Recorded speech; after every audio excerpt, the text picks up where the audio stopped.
uy vazifasimizni ikkinchi qismi qilib, men sizlarga recording yuboraman. Recordingda 53 ta yoki 55 ta o'tiladigan so'zlarni soniga qarab gaplarni native speaker tomonidan o'qib berilgan bo'ladi. Va bu gaplarimiz, har bitta gapimiz o'tilgan qoidalardan foydalangan holatda, o'tilgan so'zlardan foydalangan holatda tuzilgan bo'ladi. Va sizning qiladigan ishingiz, bu dars oxirida yana bir marta tushuntirib o'taman. Siz qiladigan ishingiz har bitta gapni yozib berishingiz kerak. Ya'ni buni script writing deymiz ingliz tilida. Bergan gapni skriptini yaratib kelasiz. Ya'ni nima deyotgan bo'lsa, shu gapni so'zma-so'z yozib kelasiz va rasmga olib yuborasiz. O'tgan safar kursimiz taqdimotida aytib o'tdim, vazifalarni tekshiriladi va tekshirib boriladi va talabalarni vazifa qilayotganlik ro'yxatini shakllantirib boriladi. Uzoq muddat deganda masalan 3-4 ta ketma-ket dars vazifasini yubormagan talabani guruhdan chetlatiladi. To'lov qaytarilmaydi bu talabaga. Va keyingi gruppaga qo'shilmaydi bu talabani. Keyingi kurslarimiz masalan qo'shilmoqchi bo'lsangiz, onlayn kurslarimizga bu talabani qo'shilmaydi. Umuman olganda qora ro'yxatga tushasiz. Shu tufayli sizlardan iltimos qilaman, darslarimizni jiddiy yondashasiz va berilgan vazifalarni hammasini o'z vaqtida deadline'largacha rasmga olib yuborib turasiz. Okay? Demak, boshladik bo'lmasa. O'tgan darsda grammatik qoidalarini tushuntirib o'tdim. Mabodo kimdir kurs taqdimotiga kira olmagan bo'lsa va demo vasfini ko'ra olmagan bo'lsa, o'sha videoni boshqatdan shu kanalimizga yuborib qo'yaman. Ko'rib olsangiz bo'ladi. Men endi sizlarga qisqacha nima haqida gaplashganimizni esingizga solish maqsadida gapirib o'tmoqchiman. Present simple va present continuous zamonlar haqida va stereo verblar haqida.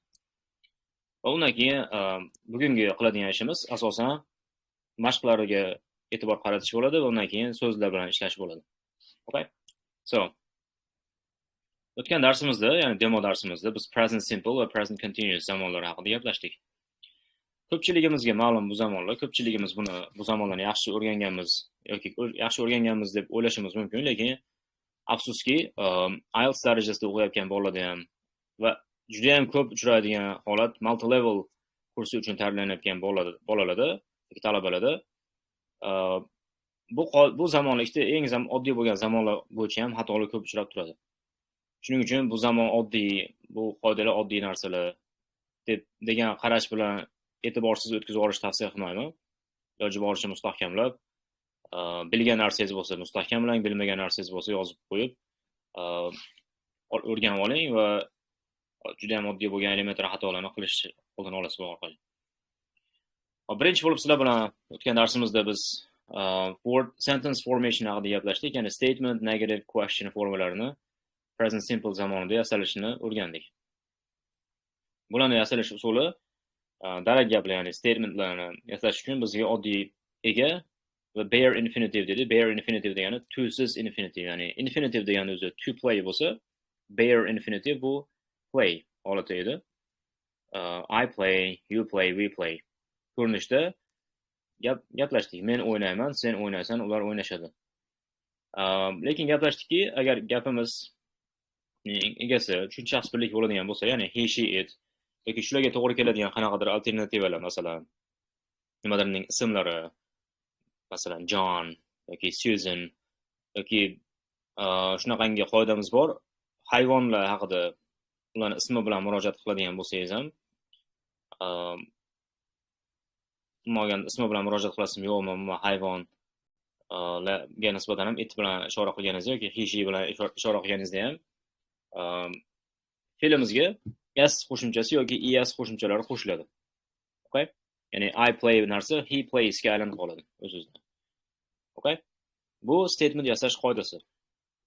Bu narsaga chuqur kirib bormayapman, ya'ni qaysi holatda s, qaysi holatda es qo'shilishi haqida gaplashmayapmiz. Sababi bu narsani men dars ichida vaqt sarflab tushuntirganim bilan baribir esingizdan chiqib qolishi mumkin.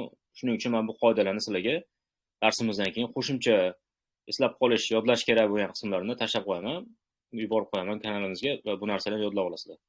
Ya'ni bizda holatlar bor. Masalan, x bilan tugagan holat, masalan, ox bo'lsa, uzr, adashib ketdim. Masalan, ch bilan tugagan fe'llarimiz bo'lsa, Bunga biz as emas, es qo'shamiz. Shu kabi holatlarni masalaga ro'yxatini tashlab qo'yaman va bu ro'yxatdagi es qo'shiladigan holatlarni yodlab olasizlar va qolgan hamma holatda s o'zi qo'shiladi. Okay?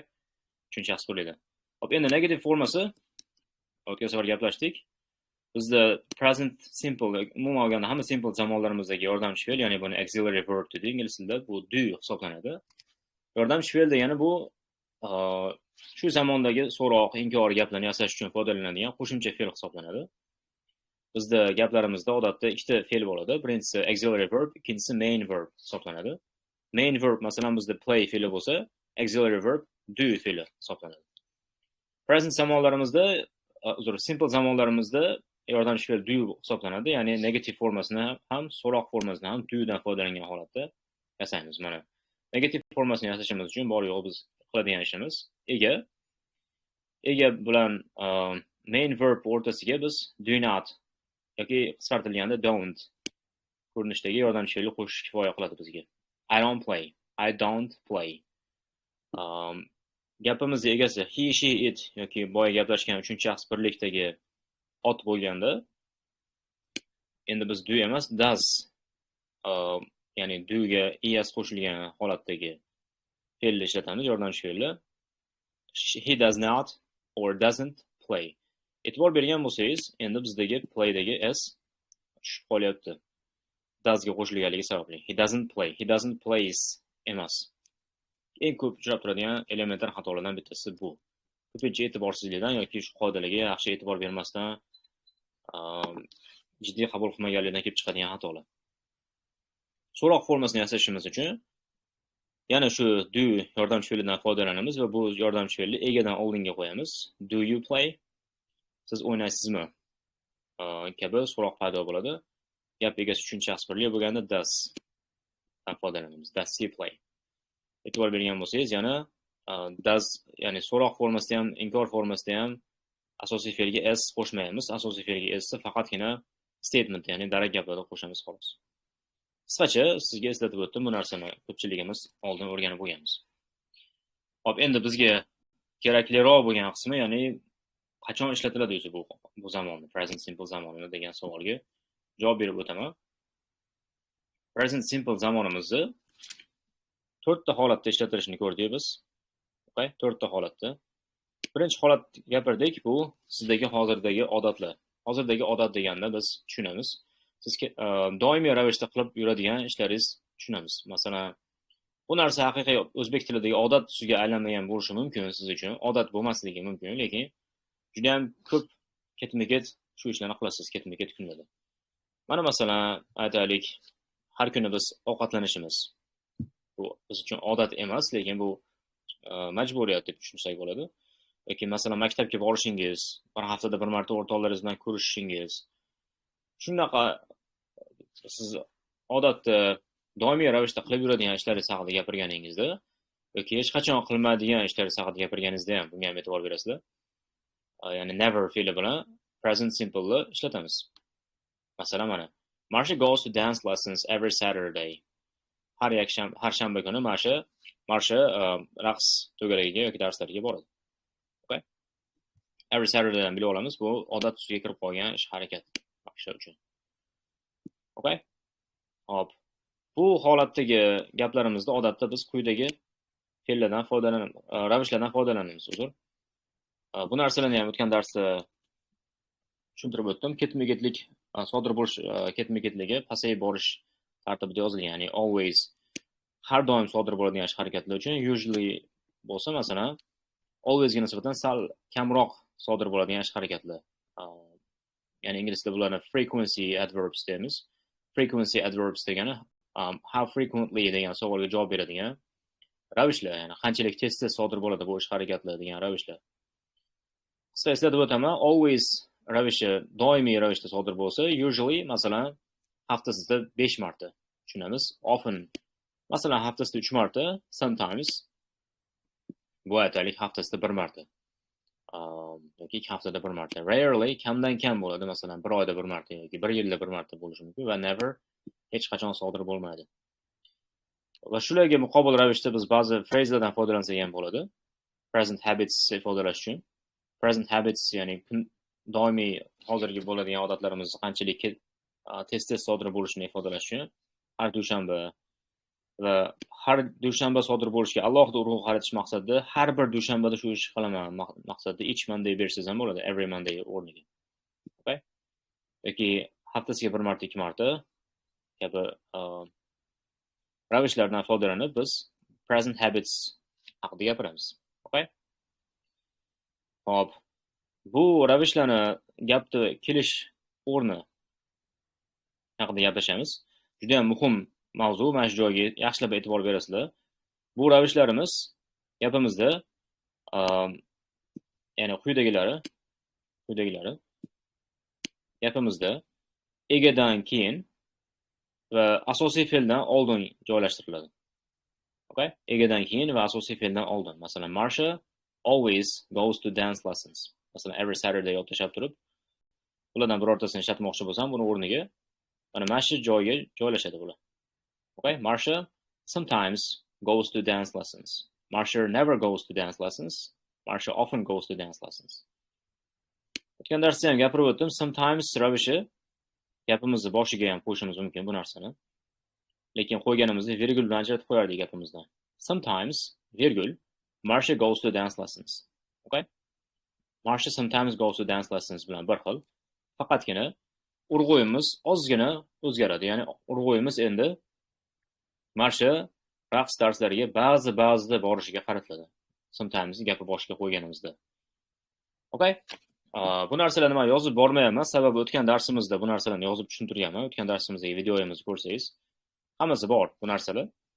Men eslatma tarzida yoki kimdir o'tgan darsga kirmay qolgan bo'lsa, shularga tushunarli bo'lish maqsadida gapiryapman bu narsalarni.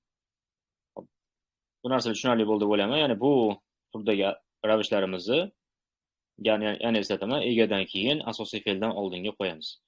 Endi gapimizda to be li birikmalar bo'lsa, masalan, to be late ishlatdim o'tgan darsda. Yoki to be ready, tayyor bo'lish, to be late, kech bo'lish, kech qolish. Fe'llarimizda to be yordamchi fe'li aralashganligi tufayli bu expressionlarimizda present simple da ishlatganimizda bu ravishlarimiz asosiy egamiz to be dan ham keyin va asosiy fe'ldan oldinga joylashtiriladi. Okay? Masalan, Marsha is always ready for lessons. Marsha is always late for lessons. E'tibor bergan bo'lsangiz, is dan keyin always qo'yaman. Late dan oldinga qo'yaman. Hop. Quyidagilari bo'lsa, xohlasangiz gapi boshida, xohlasangiz gapi oxiriga qo'ysangiz bo'ladi. Gapi boshiga qo'yganingizda bularni virgul bilan ajratamiz. Every Monday virgul Marsha goes to dance lessons. Okay? Virgulga e'tibor berasizlar. Punktuatsiya ham grammatika hisoblanadi. Punktuatsiya xatolari grammatika xato sifatida qaraladi. Masalan, IELTSda writing qismida virgulni qoldirib ketishingiz, masalan, bu grammatika xato hisoblanadi. Grammatika balansi pasaytirishiga olib kelishi mumkin bu narsalar. Tushuntira oldim deb o'ylayman. Birinchi qachon ishlatilishini odat kirib qolgan ish harakatlar haqida gapirganingizda present simple, faqatgina present simple, boshqa zamonlarni ishlatmaysizlar. Ikkinchi turdagi gapimiz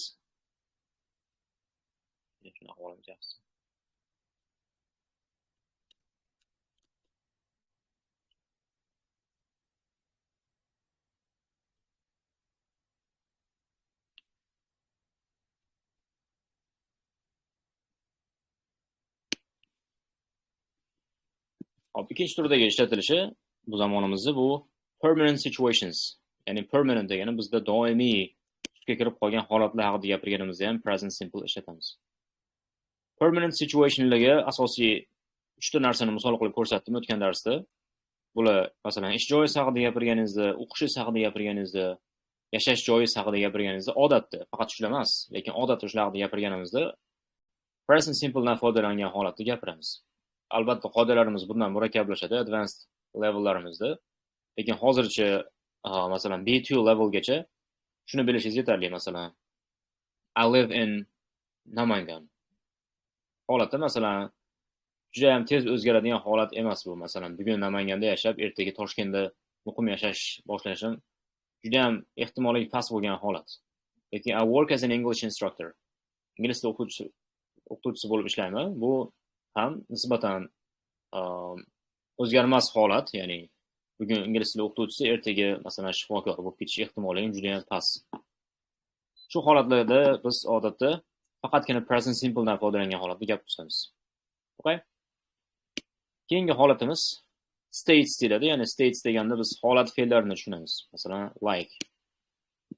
Holat fe'llari, ya'ni state verblarni biz o'tgan darsda ro'yxatlarni ham ko'rib o'tdik. Hozir yana qisqacha continuous zamonlar haqida gaplashganimizda ko'ramiz. Bu narsalarni continuous zamonni ichida, ya'ni simple zamonni ichida emas, continuous zamonni ichida berilganligini sababi bor. Buni continuous zamondan tushuntirganda gapirib ketaman. Keyingisi general truth degani bu barcha tan olgan, barchamiz uchun odat tusiga kirib qolgan haqiqatlar haqida gaplashganimizda. Masalan, you play chess with 32 pieces. Shaxmatda o'ynash uchun yoki shaxmatda 32 ta dona bilan o'ynaysiz. Yoki it snows in winter. Qishda qor yog'ishi ko'pchilik aksariyat davlatlarda. Water boils at 100 degrees. Sun rises in the east. Masalan, quyosh sharqdan chiqishi yoki suvni 100 gradusda qaynashi, bular biz bilgan yoki ilmiy faktlar yoki hammamizga ma'lum bo'lgan haqiqatlar bo'lganligi uchun bular haqida gapirganimizda ham present continuous emas, perfect zamon emas, faqatgina present simple dan foydalangan holatda gapiramiz. Okay? Present simple gap yasalish qoidalari va ishlatilish qoidalari, ular bilan ishlatiladigan ravishlar va bularning gaplarda keladigan o'rni. Gapda keladigan o'rniga alohida e'tibor berib eslab qolishga harakat qilasizlar. Aksariyat xatolar ham bo'ladigan zamonimizda bo'ladigan xatolar shundan kelib chiqadi. Masalan, ko'p eshitaman. Often I go to the cinema. Kabi ko'rinishda tuzilgan gaplar.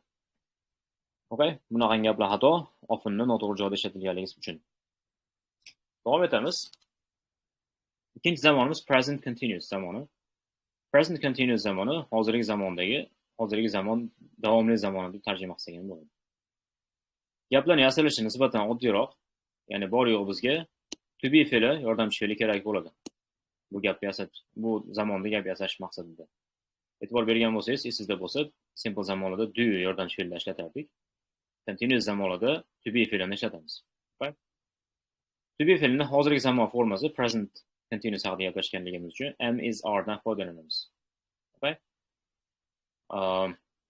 Bizga statement ko'rinishidagi gaplarni yasashimiz uchun kerak bo'ladigan narsalar bu ega, subject, to be ni egaga moslangan formasi, masalan, I uchun am, he, she, it uchun is, you, we, they uchun are formalari to be ni. Va asosiy fe'limizga ing qo'shamiz. Okay? Xuddi tepadagi s yoki es qo'shilish qoidalari kabi, ya'ni qaysi holatda s qo'shilishi, qaysi holatda es qo'shimchalarining qo'shilishi kabi, ing qo'shishda ham ba'zi qoidalar bor. Va bu qoidalarning ro'yxatini hozir men sizlarga videoda vaqt sarflab tushuntirib o'tirmayman-da va bu narsalarning qoidalarini sizlarga men yuborib qo'yaman. Hamma holat tushuntirilgan bo'ladi, yuboradigan qoidamda. Ko'rib o'rganib olasizlar, eslab qolasizlar. Eslab qolish kerak bo'lgan qismlardan bittasi bu. Okay? Xo'p. Mana shu joyda qisqacha tushuntirish berib o'taman. Ingliz tilini o'rganishda yoki umuman har qanaqangi chet tilini o'rganishda tushunib o'rganish kerak bo'lgan qismlari bor bu narsani. Tushunib o'rganiladigan qismlari bor. Masalan, grammatik qoidalar, present simple da qachon ishlatilishi. Tushunish kerak bo'lgan narsa. Va yodlash kerak bo'lgan narsalar bor. Xuddi vocabulary kabi zamonlar yoki umuman olganda grammatikani ham o'ziga yarasha yodlash kerak bo'lgan jihatlari bo'ladi. Va bu narsalarni yodlash orqaligina o'rganasizlar xolos. Yod olish. Yodlash kerak bo'lgan narsani tushunib olishga harakat qilish bu siz maqsadingizni hosil qilmaydi. Siz o'ylagan narsa sodir bo'lmasligi mumkin. Okay? Yodlash kerak bo'lgan narsani yodlaymiz, tushunish kerak bo'lgan narsani tushunib ketamiz. Okay? Men sizlarga yubormoqchi bo'lgan ikkita qoidam yod olish kerak bo'lgan narsalar. Yodlab olasizlar bu narsalarni. Hop. Asosiy fe'lga ing qo'shasizlar. Mana I'm playing, men o'ynayapman. He is playing, u o'ynayapti. Ko'rinishda tarjima qilamiz. Hop. Inkor formasi, ya'ni negative formasini yasash uchun bizda yordamchi fe'lga bor yo'g'i not qo'shib qo'shimiz yetarli. I'm not playing, she's not playing yoki she isn't playing, you're not playing. Okay? Hop, qisqartmalarga e'tibor berasizlar. Amda odatda qisqartirmaymiz, lekin isn't, aren't deb bu holatda qisqartiramiz. Okay? So'roq formasini yasashimiz uchun biz statementda kelgan to be ni formasini egadan oldinga olib qo'yishimiz kifoya. Am I playing? Men o'ynayapmanmi? Is she playing? U o'ynayaptimi? Are you playing? Siz o'ynayapsizmi? Okay? Hop. Adashmasam juda ham oddiy narsalar bular. Oddiy narsa deganimda, adashmasam 10 yoshli bolaga mana shu narsani yaxshilab tushuntirsam o'rgana oladi. U degani sizlarda bu muammo bo'lmasligi kerak. Va bu narsani ko'pchiligimiz bilamiz. Eslatma tarzida tushuntiraman. Endi yana asosiy qismiga o'tamiz. Qachon ishlatamiz o'zi present continuous degan savolni?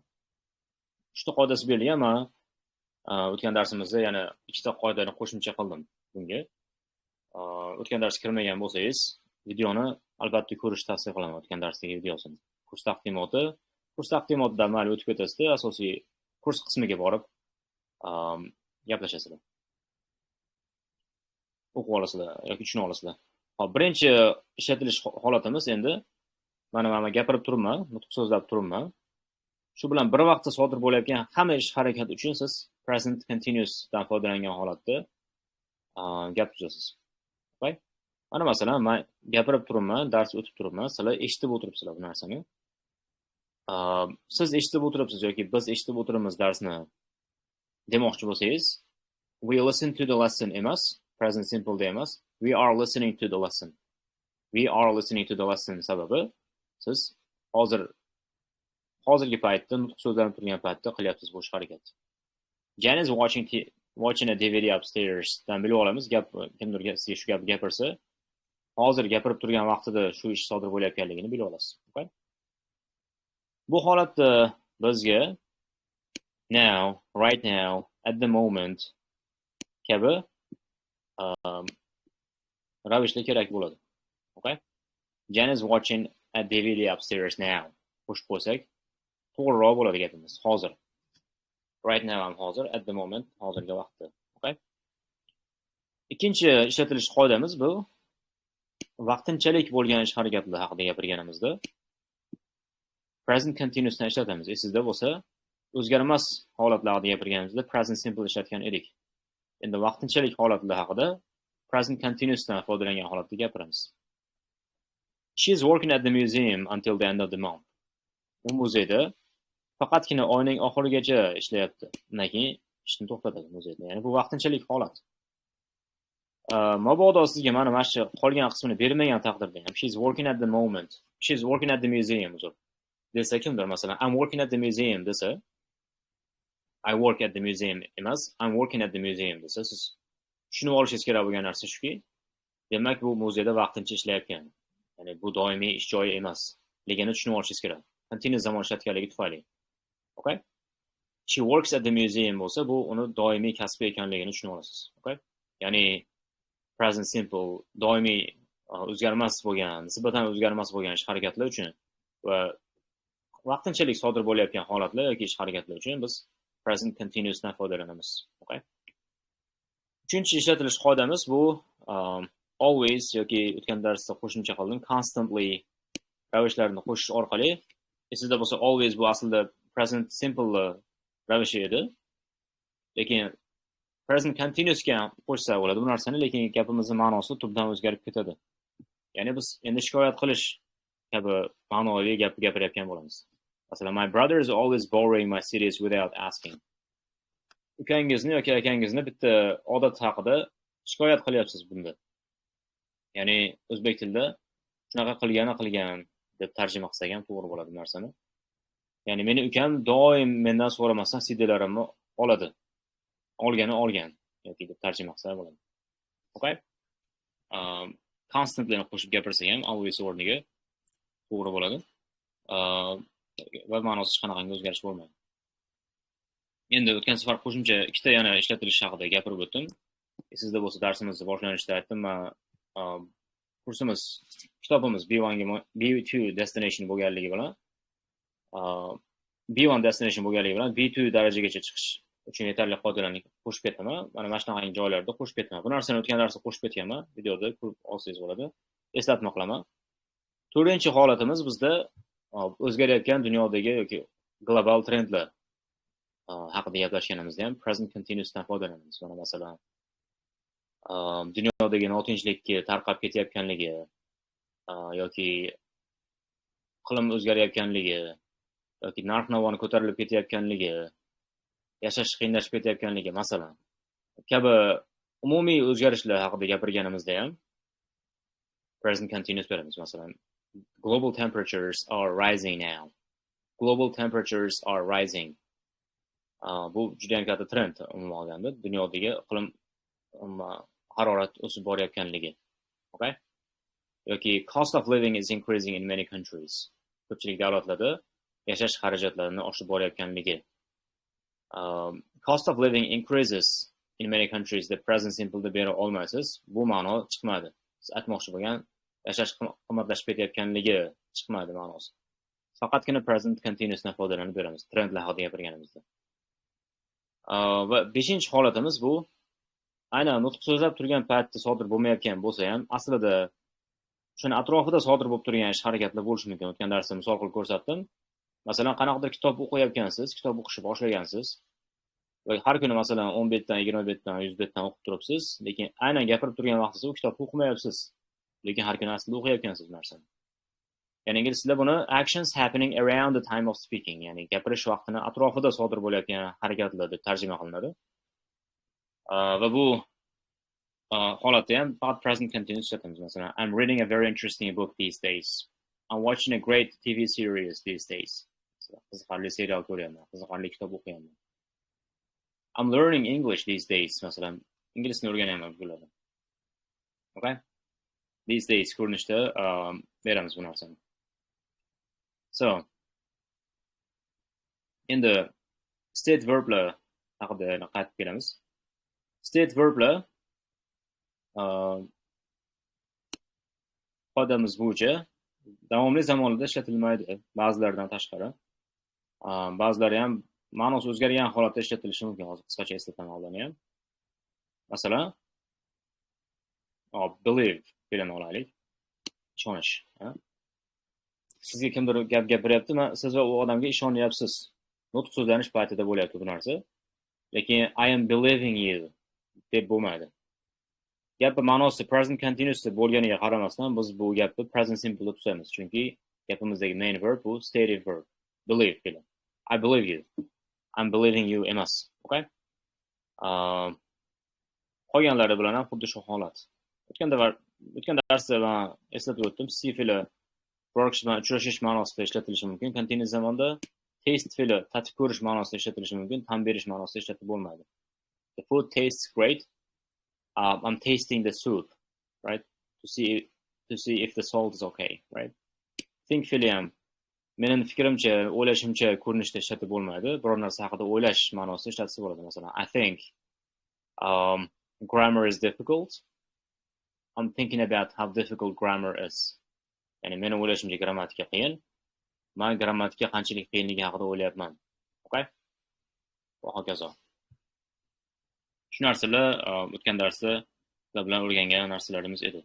Endi kitobimizda berilgan mashqlarimizni hammasidan ikkitadan yoki bittadan sizlarga tushuntirish orqali tushuncha berib o'taman va qolgan qismini shu tempda sizlar o'zingiz uy vazifasi ko'rinishida tugatib berasizlar. Men dars oxirida bu faylni sizlarga tashlab qo'yaman.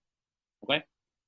So, look at the pictures of Helen and use the prompts to write sentences. Prompts deganda mana rasmdagi ishora qilishyapti. Shu rasmdan foydalangan holatda foydalanib gap tuzing deyilgan. Prompt deganda mana pastda ham berib qo'yishgan. Foydalanamiz. Use the correct form of the present simple. Demak, present simple dan foydalangan holatda gap tuzamiz. Birinchisini yozib qo'yishgan, mana 7:30 ko'rsatyapti budilligimiz. Sari endi uyqudan uyg'ondi.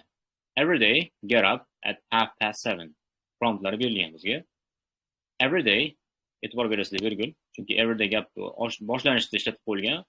Agar buni men oxiriga ko'chiradigan bo'lsam, mana joyiga hech qanaqa virgul shart emas bizga. Helen gets up at 7:30 every day bo'lsa, masalan, virgul kerak emas. Shu tartibda ikkinchi gapimizni tuzamiz. Right? So, once a week, watch a film at the cinema. Helen watches a film at the cinema once a week. Okay?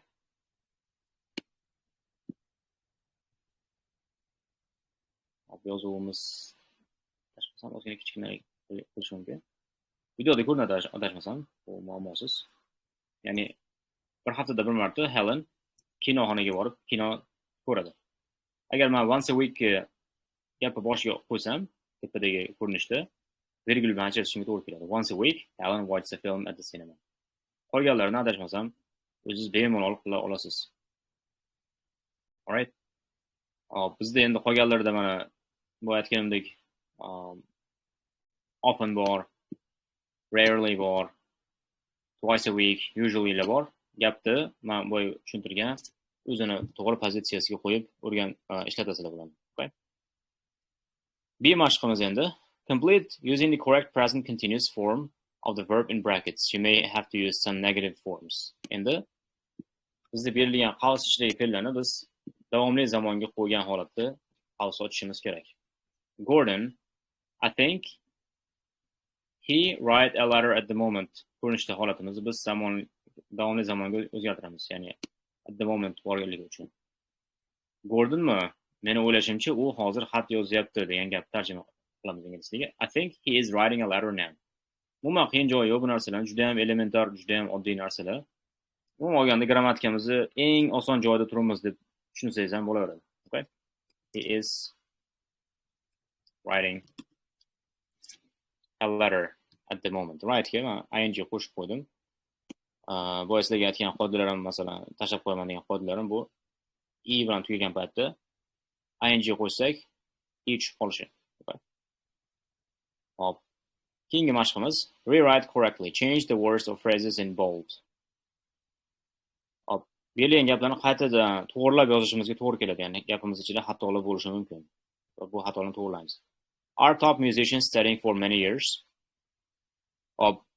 Gapimizni zamoniga endi e'tibor berish boshlaymiz. Ya'ni C mashqimizdan boshlab mashqimiz biroz qiyinlashdi. Endi siz zamonni to'g'ri ishlatildimi, holatdan kelib chiqilgan holat yoki yo'qmi, buni tekshirishingiz kerak.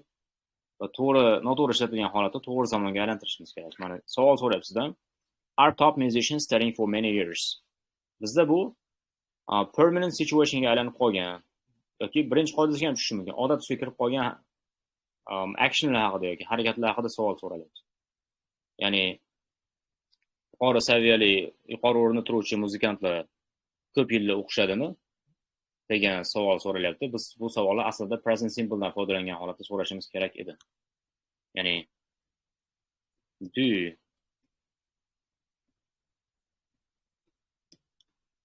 top musicians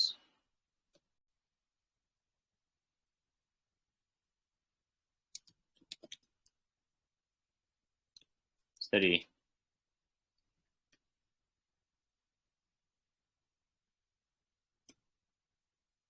of musicians which study for many years. Okay? Present simple birinchi va ikkinchi qoidasiga ham tushishi mumkin bo'lgan gap bu. Ya'ni xohlasangiz buni doimiy odat kirib qolgan narsa deb qabul qiling, xohlasangiz buni o'zgarmas holat deb qabul qiling. Okay, ikkinchisi, what's going on? I hope you don't touch my things. Endi e'tibor bergan bo'lsangiz, nutq so'zlanayotgan gapga qaratilyapti fokus. Ya'ni nima bo'lyapti o'zi degan savol so'ralyapti. What's going on? Nima bo'lyapti degan savoldan bilib olamiz. Hozirda bo'layotgan ish harakatiga qaratilyapti fokusimiz. Ikkinchi gapimizda lekin e'tibor bersangiz present simple ishlatib qo'ygan. Bu narsani biz to'g'rilab yozamiz. I hope you are not touching my things. deb to'g'rilab qo'yamiz. Right? I hope you're not touching my things. Shu ko'rinishda qolgan gaplardagi xatolarni aniqlab, to'g'ri zamonga o'zgartirib chiqasizlar. C mashqimiz. B mashqimiz. Correct. Circle the correct word or phrase. Ikkita variant berilgan bo'lsa, bizga to'g'risini tanlashimizga to'g'ri keladi. Yaxshilab e'tibor berasizlar gapimizdagi har bitta so'zga. Okay? Mana masalan, I work or am working at the local library for the summer. Yoz ichidagina mahalliy kutubxonada ishlayapman. e'tibor bersangiz, present continuous qoidalardan bittasi bu vaqtinchalik ish harakatlar uchun ishlatiladi bu narsani. Bu gapimizdan for the summer ga qarab turib biz bu ish harakatda vaqtinchalik ekanligini bilib olamiz. Va javobimiz I'm working at the local library bo'ladi. Okay? Ikkinchi gapimiz we don't go or aren't going to the theater very often. Very often bilib olamiz. Often bu present simple signal so'zi edi yoki ravishi edi. Va bunda biz faqatgina present simple ishlatishimiz kerak. Okay? Qolgan gaplarimizni ham xuddi shu holatda tarjima qilib, to'g'ri tarjima qilib, gaplarni holatdan kelib chiqqan holatda qaysi zamon ishlatilishini topib, to'g'risini belgilab ketasizlar. Okay? Gapimizning ma'nosini tushunish juda ham muhim. Qaysi zamon ishlatilishi kerakligini bilishingiz uchun. Shuning uchun gap birinchi tarjima qilib olishga harakat qiling, to'liq tushunib olishga harakat qiling. Okay? E. Complete using the correct present simple or present continuous form of the verb in the box. You may have to use some negative forms. Bizga bir nechta so'zlar berilgan. Bularni biz gapimizdagi holatga qarab, holatdan kelib chiqqan holatda yoki present simple yoki present continuous formada ishlatishimiz kerak. In Monopoly, you around the board buying houses and hotels. Monopoly o'yinini ko'pchiligimiz bilamiz. Bizda aytmoqchiki, Monopoly o'yinida siz o'sha doska bo'ylab yurasiz, uylar va mehmonxonalar sotib olish va bu jarayonda uylar va mehmonxonalar sotib olasiz. Deyishmoqchi, bunda bizga move fe'li ishlaydi. Endi move fe'lini topib oldik. Endi fe'limiz zamonini aniqlashtira olamiz. Fe'limiz zamoni bu doimiy odatga kirib qolgan ish harakat bu. Ya'ni Monopolyani har doim shu holatda o'ynaladi. Boshqacha holatda o'ynash mumkin emas. O'yinning qoidasi shu. Shunaqangi holat bo'lganligi tufayli biz present simple ishlatamiz. No, right?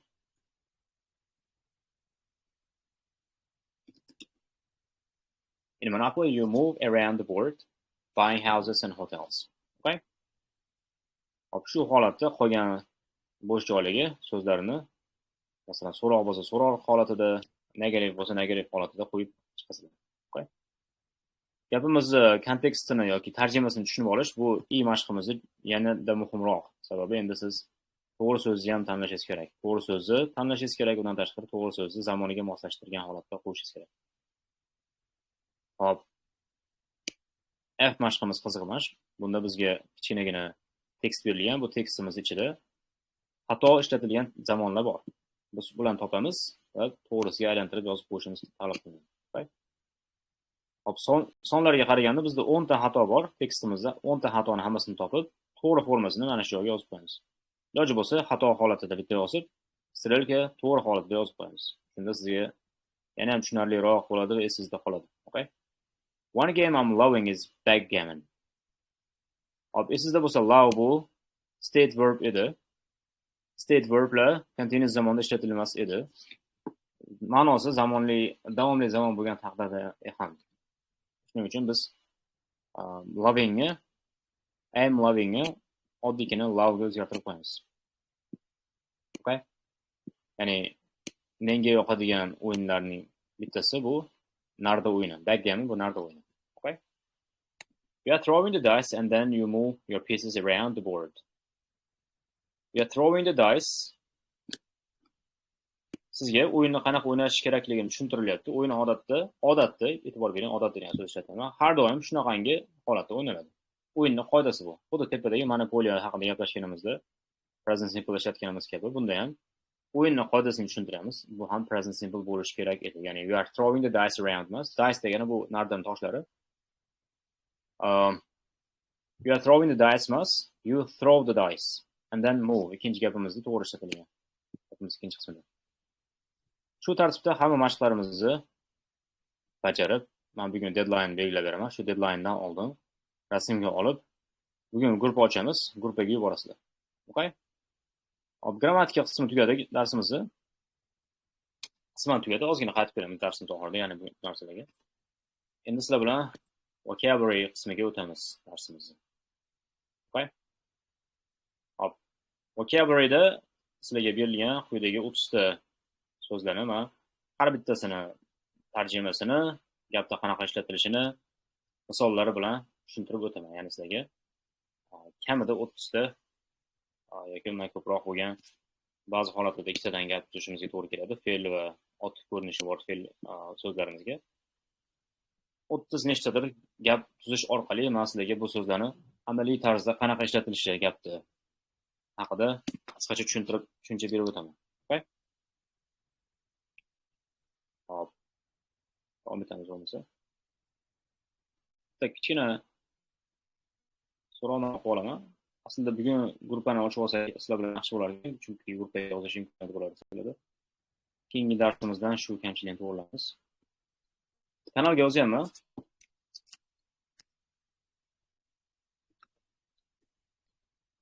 Hamma narsa tushunarli bo'ldimi deb. Agar sizga tushunarli bo'lgan bo'lsa, keling shu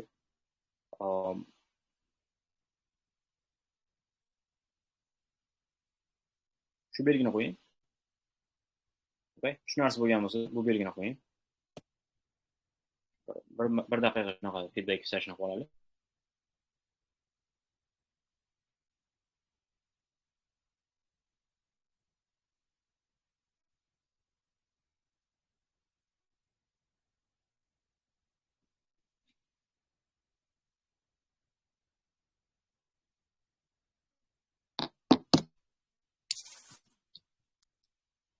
Ko'pchilik ko'rinishi kerak narsa. Hammaga tushunarli 8 kishi. Tushunarli bo'libdi. Menimcha ko'pchiligimiz tushundik. Davom etamiz bo'lmasa.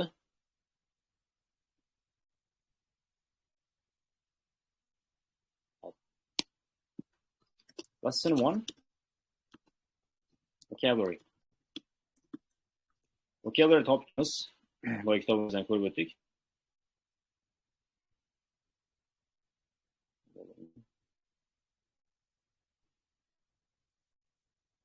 Fun and games mavzusi. Fun and games.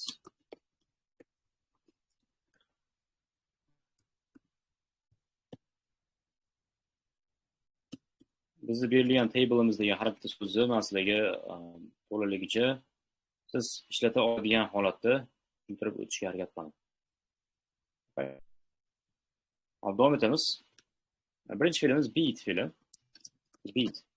Fe'l bu g'alaba qilish, kimdir o'yinda yutish degan. Ya'ni ingliz tilida aytadigan bo'lsam, to win against someone. Yutish degani. Misolda ishlataman bu narsani, masalan, we always beat their team when we play soccer. In soccer deydi, mana shu o'tilmagan grammatikani anglashamiz. Doim biz futbol o'ynaganimizda ularning komandasini yutamiz.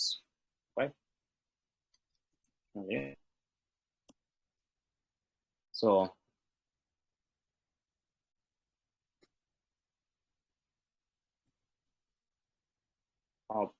qolgan narsalarni masalan 2-1 ga yutdik.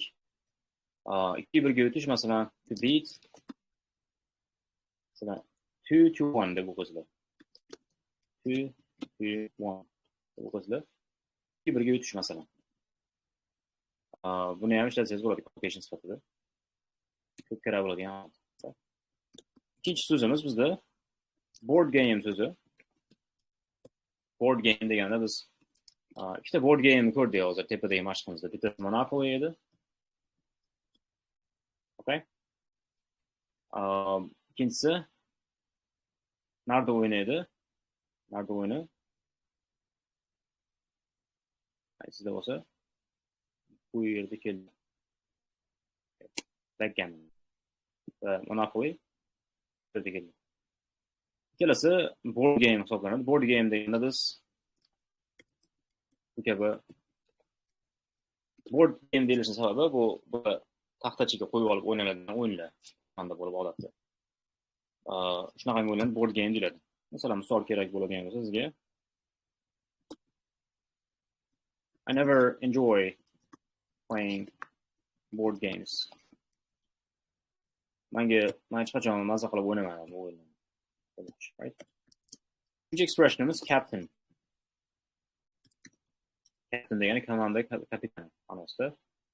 Masalan, team captain deyishingiz mumkin yoki shunaqa ma'nosida. He is the captain of our soccer team. U bizning futbol komandamizning kapitani. O'qirishlarga ham e'tibor beryapsizlar. Beat, board game, captain. Okay? Keyingisi challenge. Keyingi so'zimiz challenge. Challenge so'zi fe'l qilib ishlatilishi mumkin. Fe'l bo'lib kelgan paytda bu biror kishini musobaqalashishga taklif qilish, kurashishga taklif qilish ma'nosini beradi. Ya'ni to invite someone to compete. Mana masalan, I challenge you to race. Sizni poyga orqali musobaqalashishga taklif qilmoqchiman. Kim zo'rligini sinab ko'rmoqchiman shu orqali. Degani, challenge ikkinchi ma'nosi bu ot ma'nosi. Ot bo'lib kelganda bu qiyinchilik, ya'ni difficulty ma'nosida keladi. Masalan, climbing that mountain was a big challenge. Ya'ni bu to'qqa tirmashib chiqish juda ham katta qiyinchilik bo'ldi biz uchun. Ko'rinishda, right? Beshinchi so'zimiz bu champion. Champion so'zi. Hammamizga ma'lum bu so'zni tarjimasi chempion, ya'ni g'olib bo'lgan odam, right? Ishlatilishimiz masalan tennis champion, soccer champion, ya'ni sport nomini qo'ygan holatda champion qo'shish orqali yasaymiz bu so'zni. Okay? Shu so'zlarimizda ko'pchiligimiz spelling qismida adashib qolishga moyilmiz. Mana joyda ham masalan captainda ham ko'pchilik I yoki AI bilan adashtirib qo'yishadi. Shu tufayli bu so'zlarni shu joylarini yaxshilab yodlab qolasizlar. Sababi ertaga writing qismida ishlatmoqchi bo'lganingizda yoki listeningda ayniqsa sizga pand berishi mumkin agar yaxshi eslab qolmagan bo'lsangiz. Alright? Oltinchisi, to cheat. Ya'ni muhammirlik qilish, ya'ni qoidalarni buzish, yutish maqsadida. Right? Mana masalan, to cheat in the exam. Ya'ni bu sinovda, testda qoidalarni buzib muhammirlik qildi, keyin taqiqlangan narsani qildi. Yettinchisi, classical music. Classic music emas, classical music, right? Mumtoz musiqa bu narsa. Masalan, Mozart o'qigan. My dad really enjoys classical music.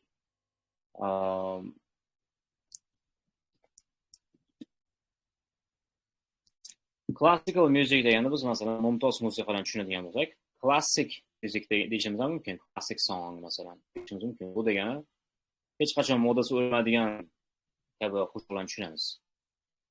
Masalan, qaysi bo'lishi mumkin bu? Jo'ysida zo'r.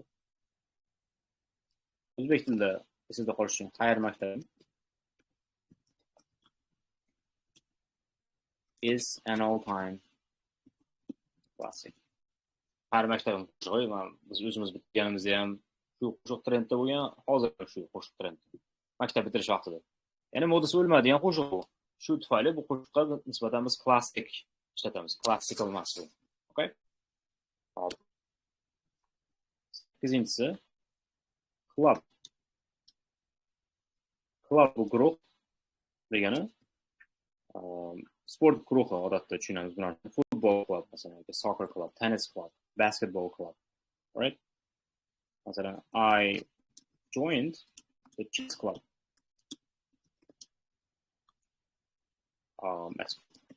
Maktabimizdagi tennis guruhiga qo'shildim. Right? Keyingisi coach. Coach bu murabbiy. Ehtiyot bo'ling, coach degan so'zimizda ikkinchi ma'nosi ham bor. Bu ya'ni uzoq muddatga boradigan avtobus ma'nosida ham ishlatiladi bu narsani. Lekin bugungi kontekstimizda ya'ni sport, play, game kontekstida biz bu so'zimizni murabbiy ma'nosida tarjima qilyapmiz. A coach must train every day. Right? Coach, couch. Kelasini tashlab qo'ymasizlar, yaxshilab e'tibor berasizlar. Coach murabbiy bo'lsa, couch bu divan degani. Ya'ni o'tiradigan divanimiz bo'ladi, living roomda turadigan shu narsani couch. Talaffuziga ham e'tibor berasizlar. Coach, couch. Right? Yozilishda tashlab qo'ymasizlar demoqchiman. Right? Keyingi expressionimiz, o'yinchi expressionimiz competition. Competitionni biz bugungi kontekstimizda musobaqa deb tarjima qilamiz, lekin bu narsani raqobat ma'nosi ham bor. Sportga ikkalasi ham ishlatilishi mumkin. We are preparing for the singing competition. Ya'ni qo'shiq kuyish musobaqasiga tayyorgarlik ko'ryapmiz, right? Ikkinchi ma'nosi there is always a strong competition between rival teams. Rival teams degani bir-biriga raqib bo'lgan komandalar o'rtasida doimo juda ham kuchli bo'lgan raqobat bo'ladi. Ikkinchi ma'nosi bu.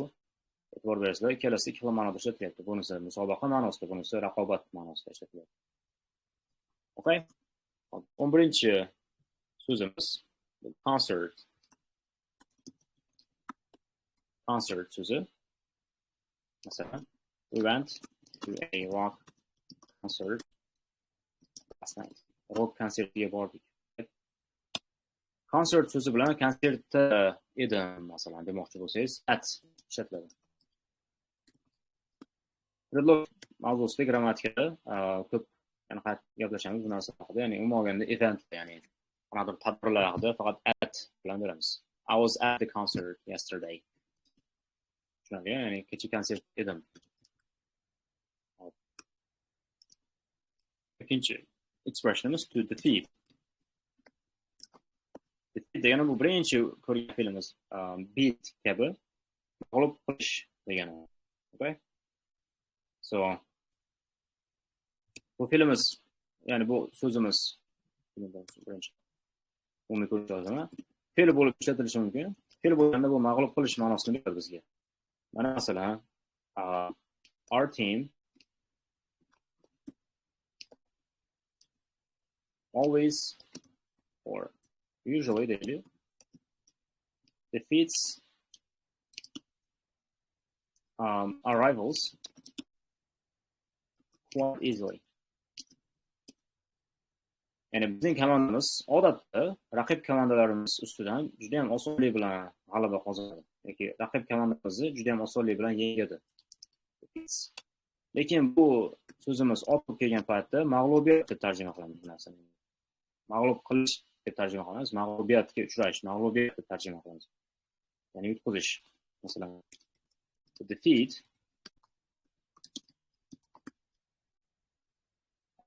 was hard to accept.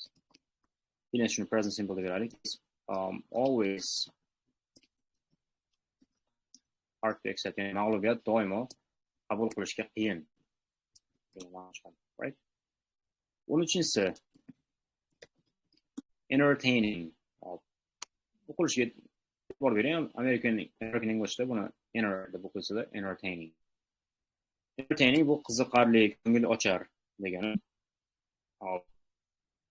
Masalan, aytishimiz mumkin, the movie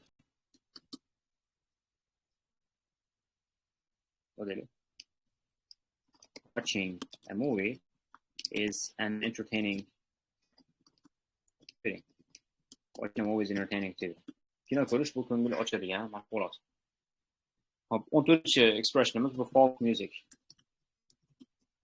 Folk music degani bu xalq qo'shiqlari deb tarjima qilsak to'g'ri bo'ladi o'zbek tiliga. Qanaqadir laparlama yoki har xil Navro'z bayramlarida kuylanadigan qo'shiqlar, xalq qo'shiqlari. Tushunarli bu nimaligi. we seldom listen to Uzbek folk music masalan. Kamdan kam o'zbek xalq qo'shiqlarini eshitamiz. Bu to'g'ri gap. 15-si group degan so'z ekan 15-simiz. Keyin to'xtalib o'tamiz. Buni ma'nosini hammamiz yaxshi bilamiz. Misol qo'ya qolaman. She sings in a music group. Musiqa guruhida u qo'shiq aytadi. 16-chi expression bu gym. Okay? Gym bu zal deb tarjima qilamiz bu narsani. Aslida bu gimnazium qisqartirilgan ko'rinishi. Gimnazium degani bu sport zal degani, ya'ni maktabimizdagi sport zali. Shundan kelib chiqqan so'z, keyinchalik bu tashqarida masalan puklash biznes maqsadida ochilgan trenajyorni zallar ham gym deb reference berish boshlangan. Lekin gym bilan gimnazium hozirgi kunlarda ikki xil narsa tushunamiz. Olganda bitta narsa tushunmaymiz. Gimnazium bu maktabdagi sport zal, gym bo'lsa bu masalan ko'chadagi trenajyorni zal. Okay? Go work out at the gym 3 times a week. Yani haftada 3 marta men zalga borib shug'ullanaman. Degan gap. 7-si to have fun. Maza qilish degani bu. Okay. To have fun. Masalan at parties they always have a lot of fun. Ba'zida biz doimo maza qilamiz. Juda ham ko'p maza qilamiz. Right?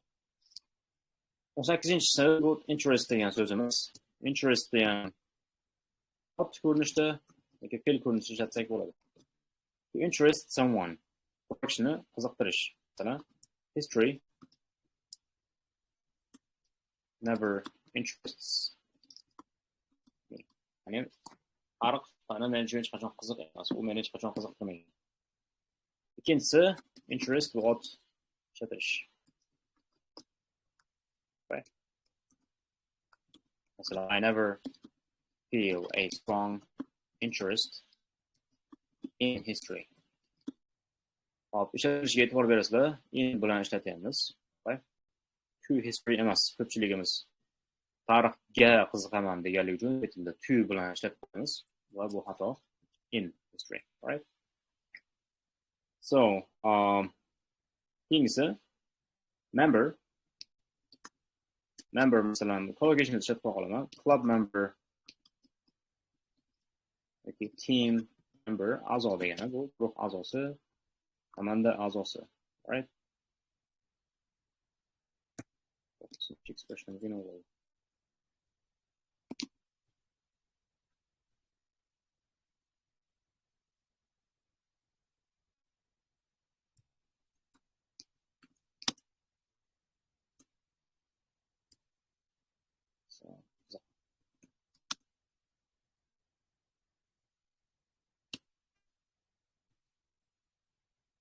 Anyway, 20-si 20-chi so'zimiz yoki bizning kompyuterni qanaqadir tushunarsiz ishlarni qilyapti. O'zini holicha qoldiramiz. Opponent deb o'qimaymiz, buni opponent deb o'qiymiz. Bu raqib degani. Ya'ni rival degani. Ya'ni siz musobaqada masalan qarshi kurashayotgan komandaga odam, right? He's my strongest opponent in the competition. U musobaqadagi mening eng kuchli raqibim. Degan. Hop, keyingi fe'limiz to organize. Tashkillashtirish fe'li bu.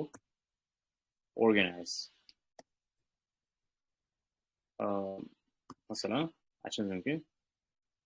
Organize a competition.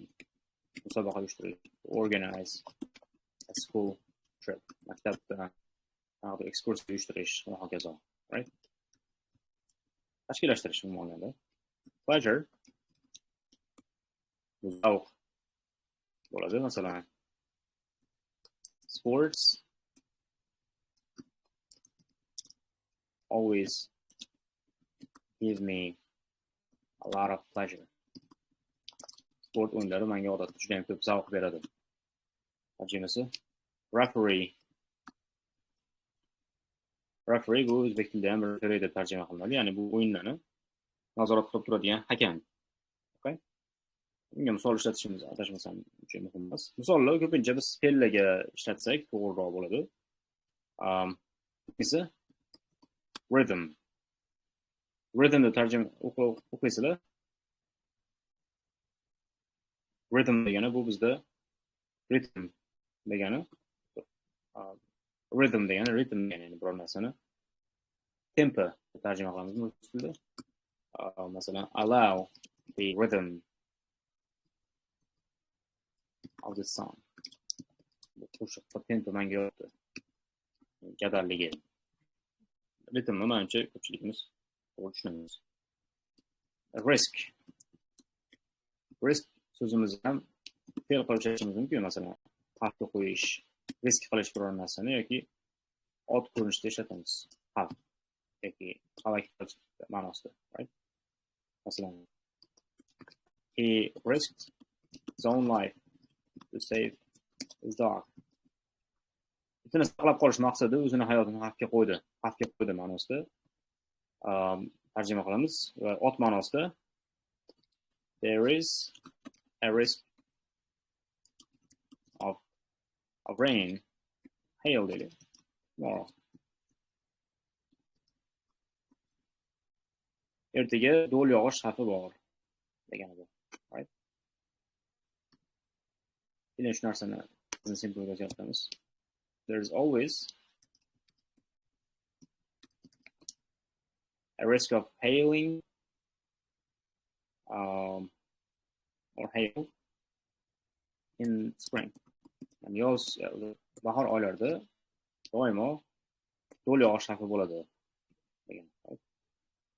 25-chi expressionimiz to support. So, to score. Ya'ni gol urish, ochko olish degan. Fe'l va ot ko'rinishida ishlatsak bo'ladi. Score, ya'ni ochko olish degani bu. Aytaylik, she scored 2 goals. 2 gol urdi. Right? Va ot ko'rinishda score ko'rinishida ishlatamiz. Masalan, the score was 4-3. Ya'ni buni yozilishi asli bunaqa holatda yoziladi. Va o'qilishi tepada ko'rganimizdek 4-3. Ya'ni o'yinni natijasi yoki oxirgi ochkosi 3 bo'ldi. Hozir yoki shunaqa bo'lyapti. Okay? Team, guruh, buni bilasizlar. Train, shug'ullanish, masalan, qanaqadir mahoratingizni yaxshilash maqsadida shug'ullanish degani, ya'ni to practice to improve your skills degani. Masalan, I train for 2 hours every day. Har kuni 2 soatdan shug'ullanaman. Okay? Va oxirgisi video game. Video game bu kompyuter o'yinlari. Okay? Sizlarga o'rgatmoqchi bo'lgan bugungi darsimizdagi vocabulary'lar shulardan iborat. Endi men sizlarga qisqacha bu faylni men kanalimizga tashlab yuboraman. Vocabulary.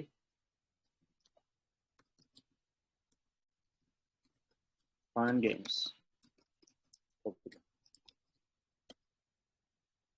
Endi sizlar bilan worksheetga bitta qisqacha qarab chiqamiz. Worksheet, right? Worksheetimizga ham grammatika nuqtai nazaridan, ham so'z boyligi nuqtai nazaridan yondashamiz va e'tibor beramiz.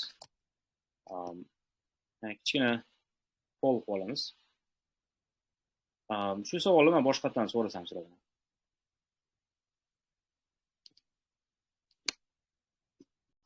Boshqatdan reaksiya bildirib olsangiz, vocabulary uchun endi bu yaxshi bo'ladi.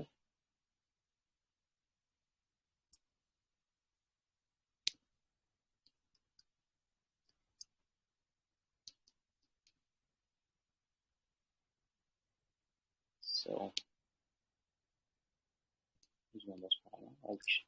ko'pchiligimizga tushunarli bo'ldi.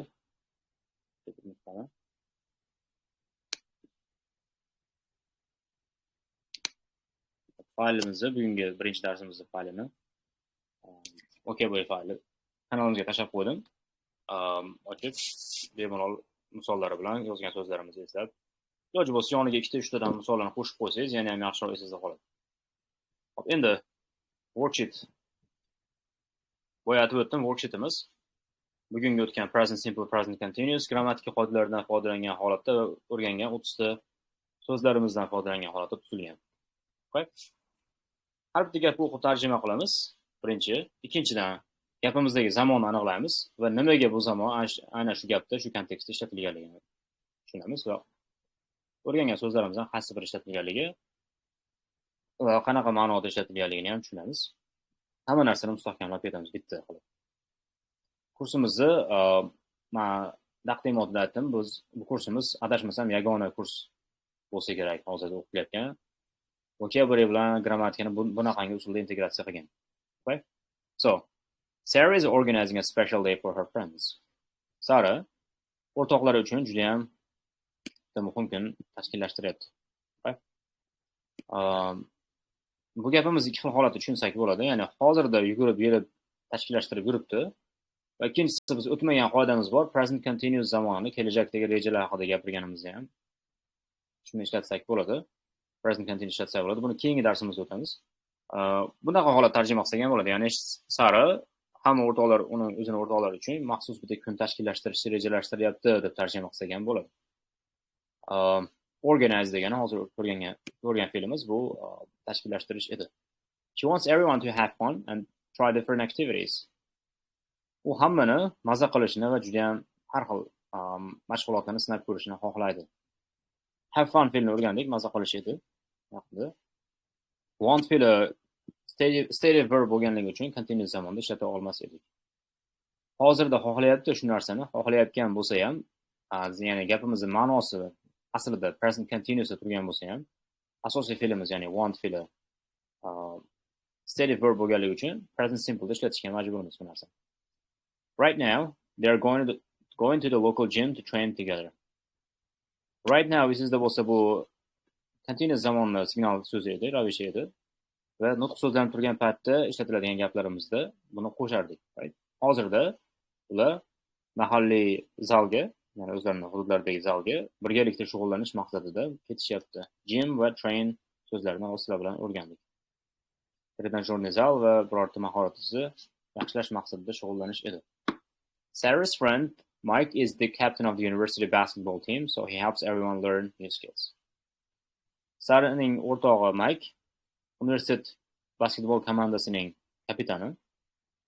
E'tibor bergan bo'lsangiz present simple ishlatamiz, chunki bu permanent situation, ya'ni doimiy holat.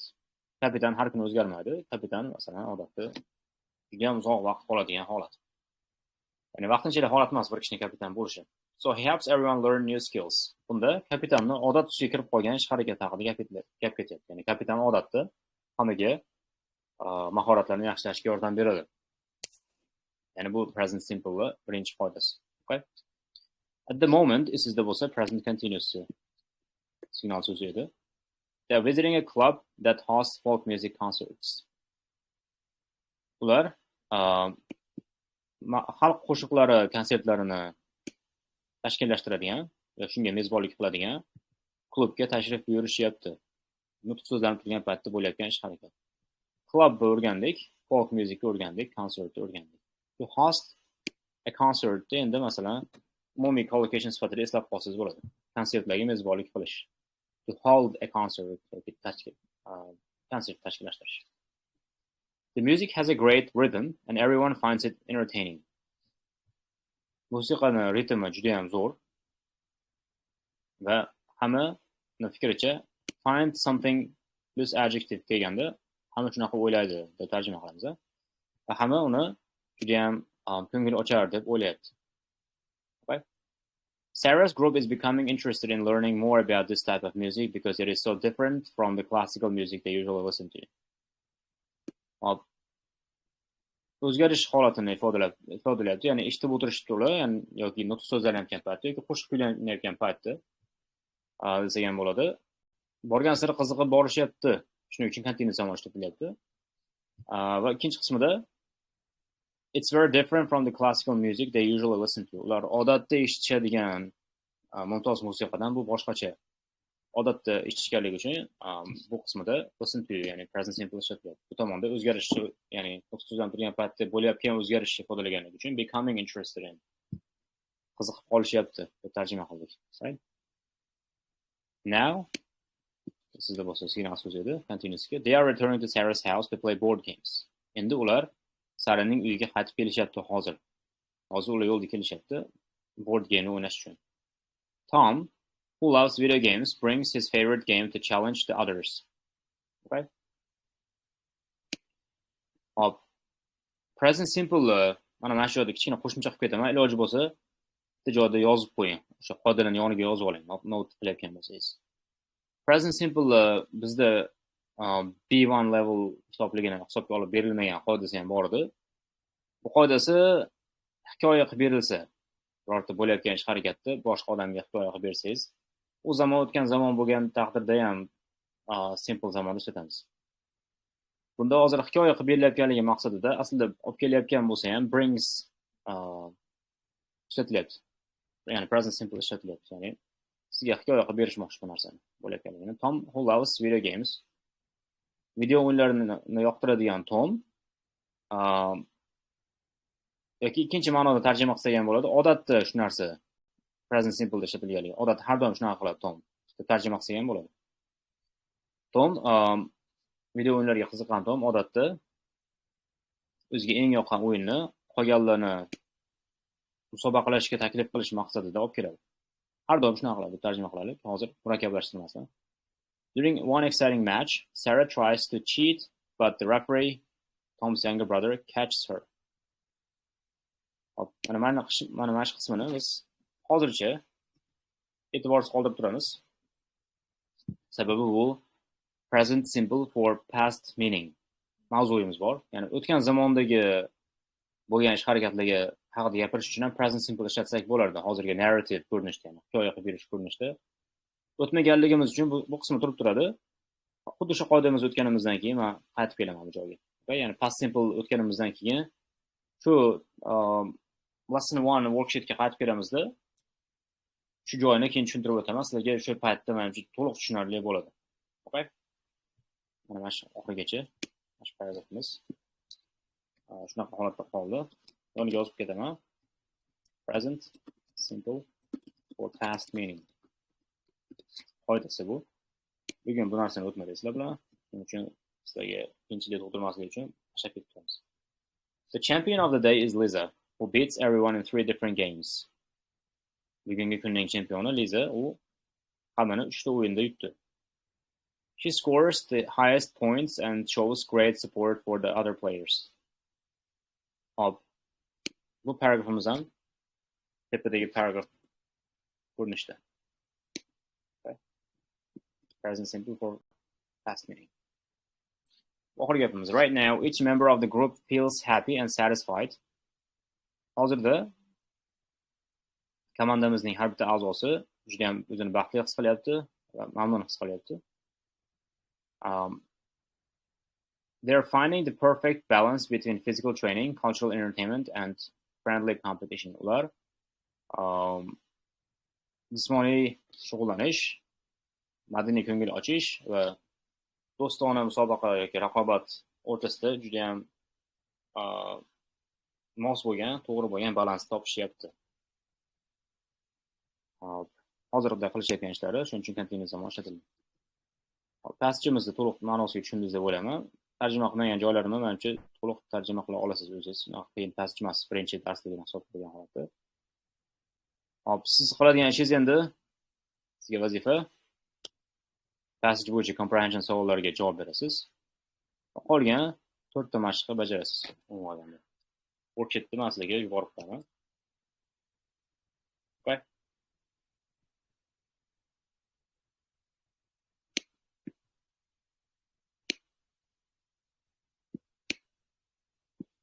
Lesson 1 worksheet.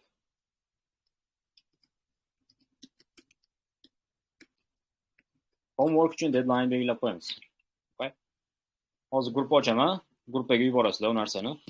Chat group bo'lib qoladi bu kanalimiz uchun. Uy vazifasi uchun deadline bizda qachon belgilasak bo'ladi? Ertaga darsimiz yo'q. Keyingi darsimiz yakshanba kuni bo'lganligini hisobga olib, ertaga shu vaqtni belgilasak 22:00 masalan.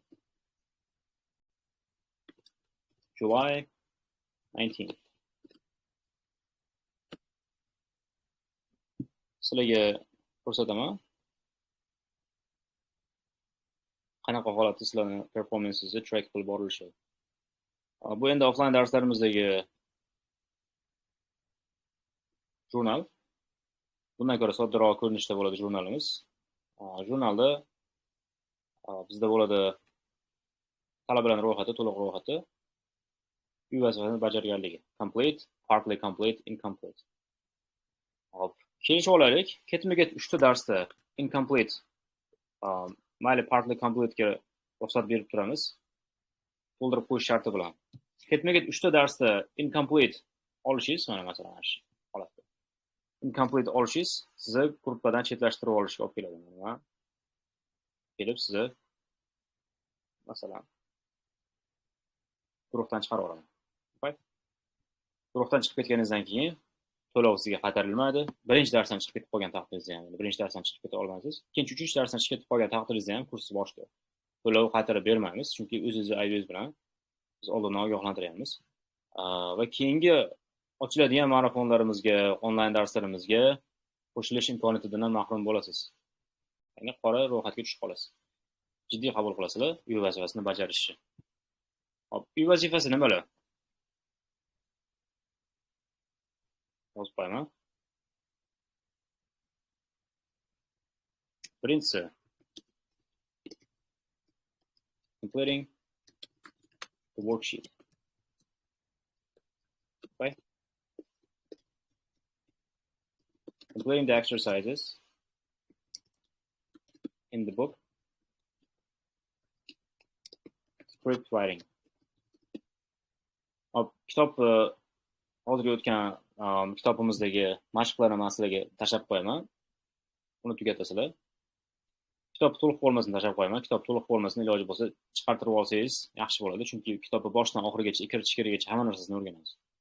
Kitobni o'ziga yozib chizib o'rgansangiz, ancha yaxshi foyda beradi sizga. Hop, kitob chiqarib olasizlar. Script writing degani men sizlarga hozir audio tashlab yuboraman. Mana hozir tashlab yuboraman.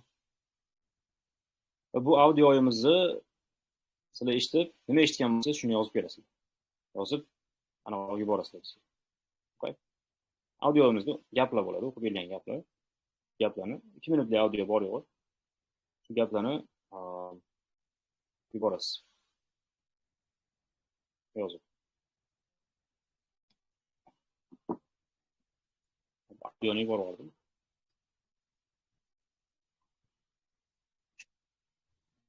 Birinchi darsimizdagi uy vazifalari mashq. Deadline ertaga 19-iyul 22:00 chat grupga hamma chuqasini rasmini olgan holatda yuborasizlar. Kim yubormasa incomplete tushadi. Bu o'zgarmaydi hali. Okay? Nima bo'lishini tushunamiz. Okay. Birinchi darsimiz sizlarga tushunarli bo'ldi, umid qilaman. Keyingi darsimiz yakshanba kuni 21:00 da bo'ladi. Darslarimiz haftada 4 kun. Dushanba, chorshanba, juma, yakshanba kunlari bo'ladi. Ular bilan keyingi darsimiz yakshanba kuni ko'rishamiz. Yozib olingan darsimizni videosini shu kanalga tashlab qo'yaman. Kimdir darsga kirolmagan bo'lsa, ko'rib tushunadi.